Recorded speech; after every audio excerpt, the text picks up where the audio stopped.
Welcome to Mama's Priceless Parties. Today I'm going to show you how to pipe a rosette that has multiple colors. They are absolutely beautiful. So we're going to start with preparing our piping bag. You are going to need a 16-inch piping bag, the Wilton 1M tip, and a large coupler. We're going to put the base of the coupler inside of our piping bag and push it to the end. Then we're going to make a mark of where we're going to cut.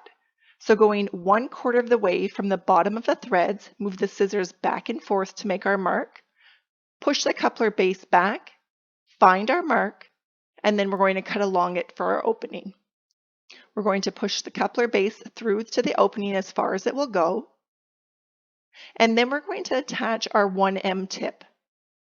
Finally, we're going to screw on the coupler ring nice and tight. We're just going to move the tip to double check that it does not wiggle.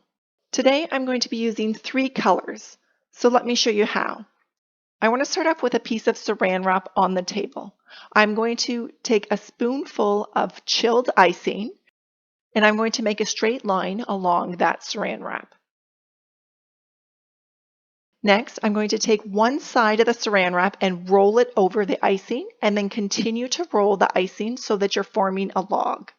I'm going to use half of a twisty tie and I'm going to close the top of the log. Now I'm going to do the same for my purple and my pink. You want to make sure that the overall shape and length is as consistent as possible between the 3 colors. Next, I'm going to cut off the bottom right close to the icing on all 3 bags.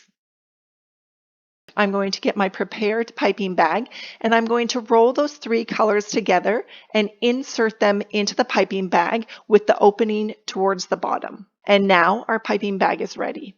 To see the products and tools that I use in this video, check out the description box below. Now before piping on my cakes and cupcakes, I always test my icing to make sure all 3 colors are coming out. Next, I'm going to show you how to do a rosette. So you're going to go to the center of the cupcake, squeeze and make a star, and with consistent pressure, we're going to move to the right and go around that star, making a circle, release pressure, and pull off. And look at all those colors. Absolutely beautiful. If you need more help with piping your rosettes, click the link in the top right corner for my Piping Techniques 101 video, which includes free printable practice sheets. If you enjoyed watching this video today, don't forget to subscribe. Happy baking!